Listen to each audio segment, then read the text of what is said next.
Let's discuss hydraulic quick couplers. Now, hydraulic quick couplers have been around for a while. They came into wide use in the 1950s. You'd find them on tractors and construction equipment. But they were typically known as a pintle coupler. They had a little piece sticking out of it, and then there was a well that it plugged into. So they had a tendency to lose oil a little bit. They collected dirt. They were always a problem. So in the 1980s, they developed these, which are known as flat face couplers. Now, flat face couplers, they get their name because the face of the coupler, as you can see, tends to be flat. So how do they work? Well, they work like any other quick coupler, whether it's an air hose, water hose, or whatever. You push these together, and then to separate them, you have to pull back this little piece, then they come apart. And you can see this is the female coupler, and this is the male coupler. Now, these couplers are quite interesting because they work a little bit differently than you might think. The casual observer would say, well, the outside of this probably fits over this, and you have this little surface. There's this little groove to hold it together, and you have this surface, and you basically just plug it together, and it seals. But if you'll notice, like with this one, look at all the bumpy, rough, formerly rusty surface, and yet it wasn't leaking until the seal failed.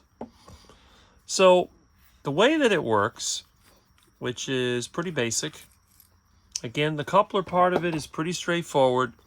You plug this into this. It has a little detent with balls in it. It holds it together. This is the physical connection. But no hydraulic fluid is going to go in this outer area. The actual hydraulics take place on the inside.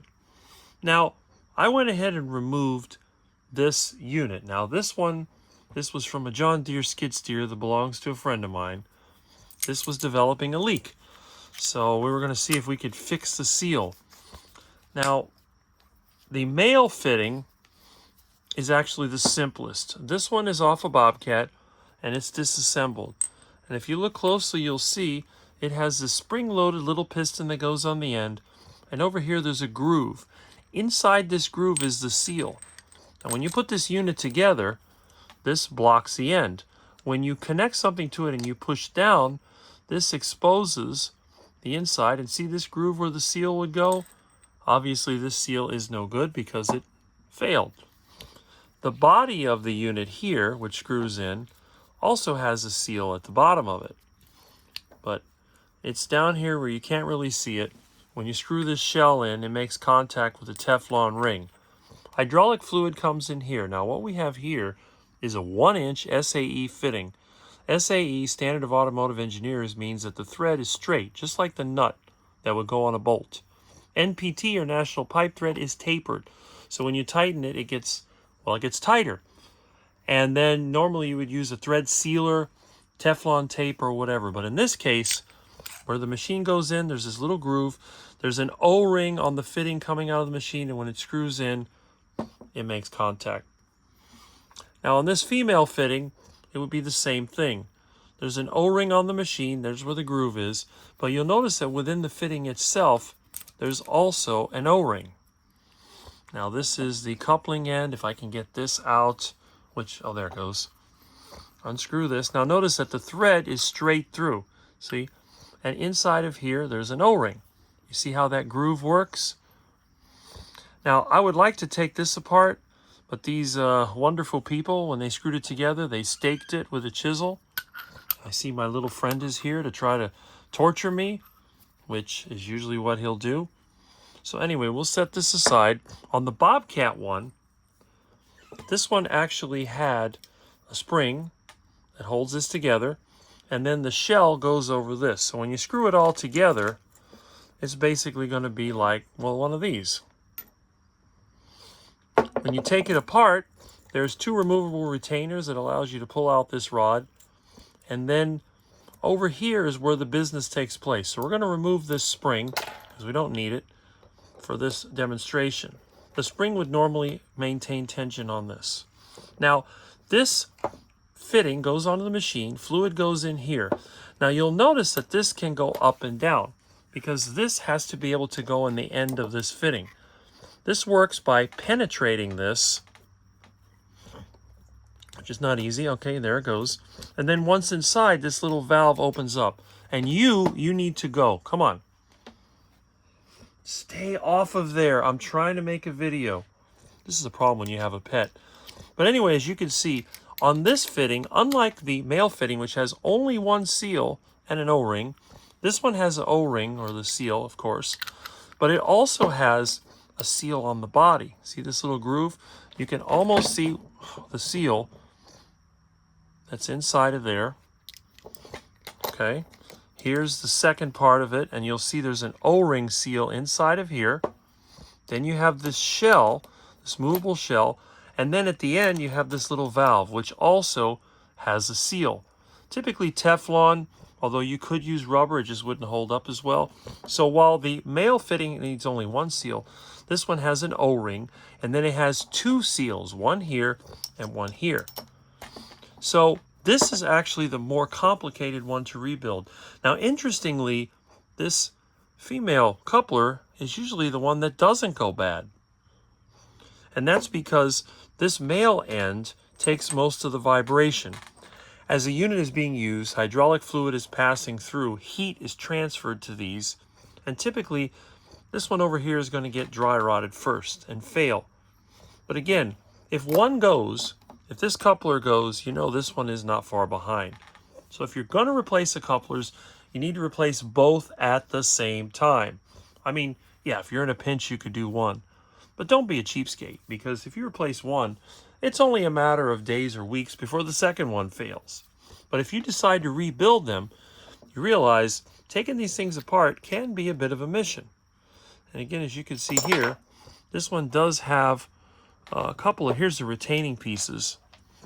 This one is designed to be rebuildable. So these retainers go inside of here. And then on the back side of this valve, you can see that the retainers fit perfectly in here. So what you have to do, you have to grab this thing and squeeze it together so the spring will, allow it to go in. I'm having a little bit of difficulty here. I may have put it upside down. All right, here it is. You see how the retainers hold this?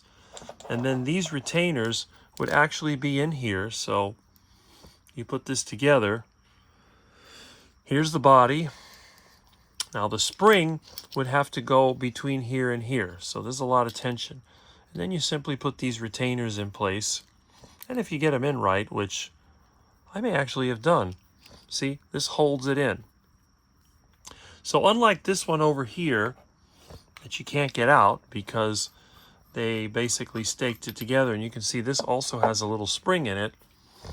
This one over here, when the spring is put in place, it's still, you can easily take this out once you get it in the right position. So anyway, that's a good example of how these couplers are constructed.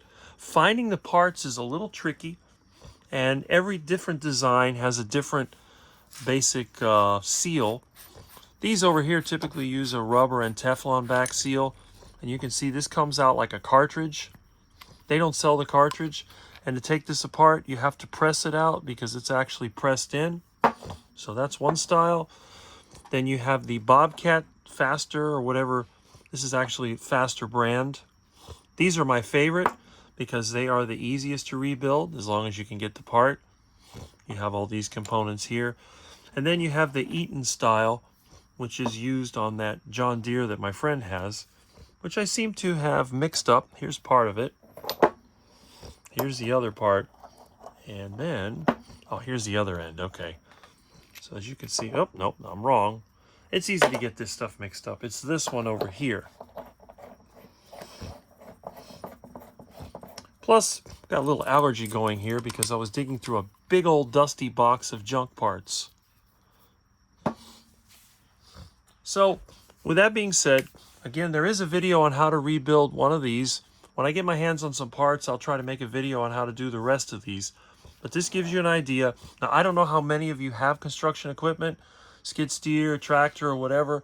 But if you do, this is something to look out for. And again, in a situation where you may have a disaster or you may need to use this equipment, this is a common point of failure. So if you can, go ahead and buy a pair of these. Now make sure you get the right thread. When you unscrew it from your machine, check and see if there's an O-ring in anywhere on this side.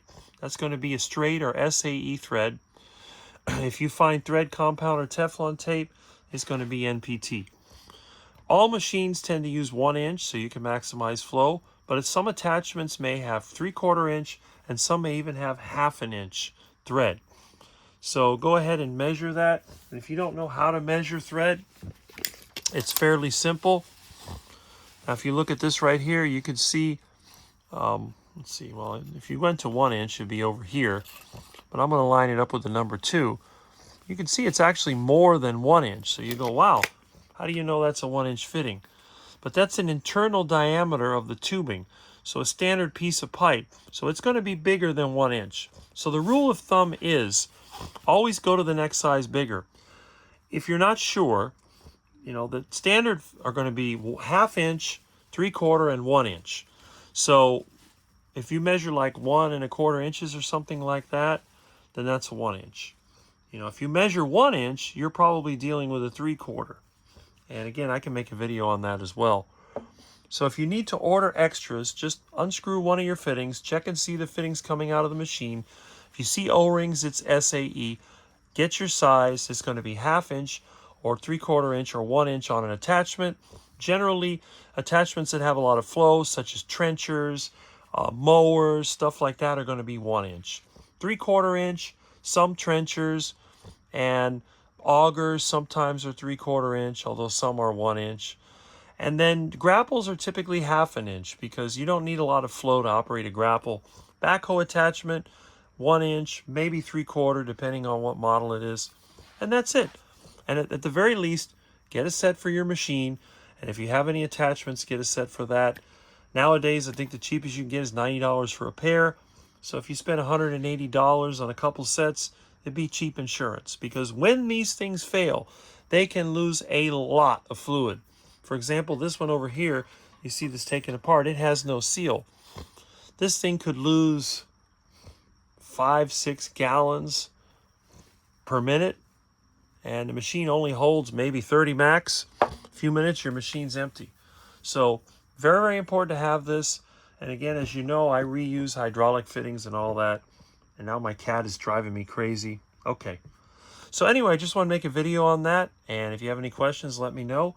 And I'll make some more videos when I get some parts.